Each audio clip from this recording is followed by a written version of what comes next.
Ranking Member Grassley, I'm going to take over the helm, but lest my head swell too big, I'm not going to take the chairman's seat. I'm going to do it from here.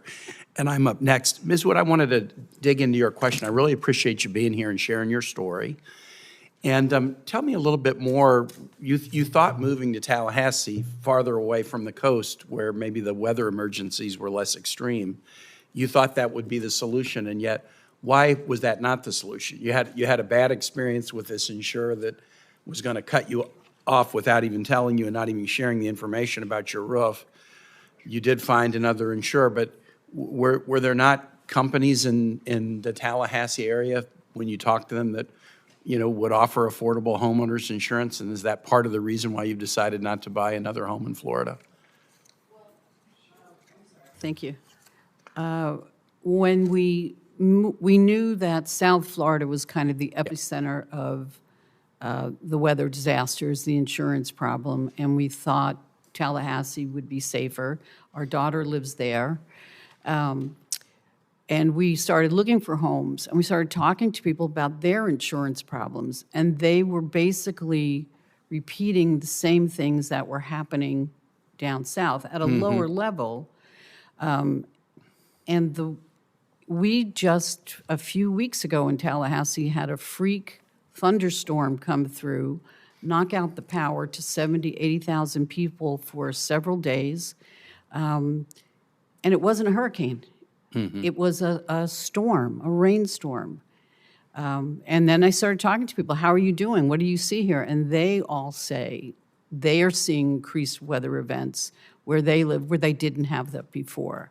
One of the things about your testimony that's important is, you know, I'm a senior citizen now. You are too. You and your husband, you described the ability of seniors to just kind of tolerate an unknown upside increase in a big cost item like insurance is pretty darn limited.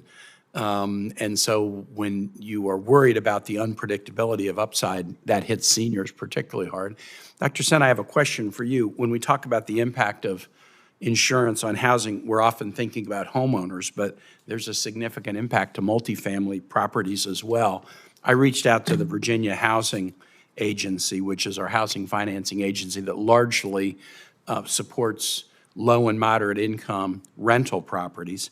And I asked about what they're seeing on projects that their agency finances.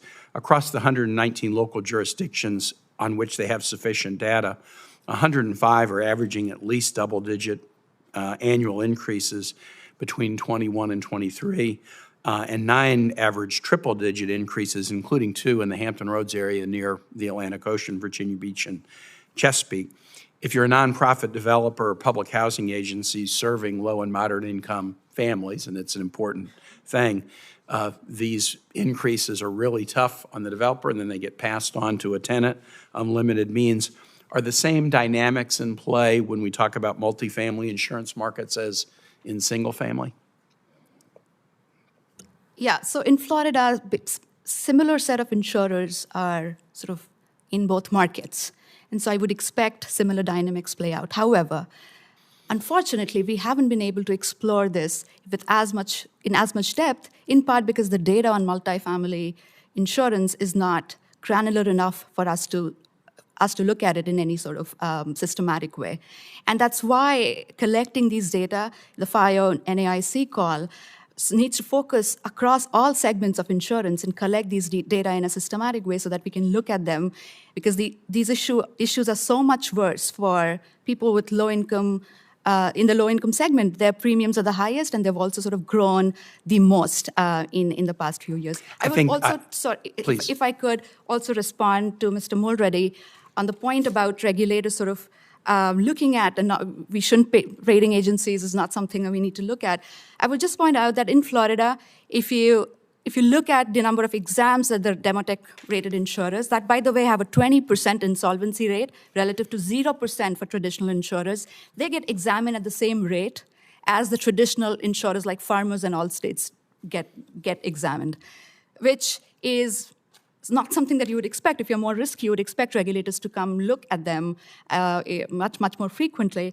And the risk-based capital requirements that we have currently, which were designed in 1980s, they are just not sensitive enough to new risks like wildfire and hurricanes and so on, and also not as well designed for under-diversified insurance companies, because if so, all of these insurers were meeting the risk-based capital requirements. However, at the same time going insolvent at the rate of 20%. So those two things sort of don't really go hand in hand.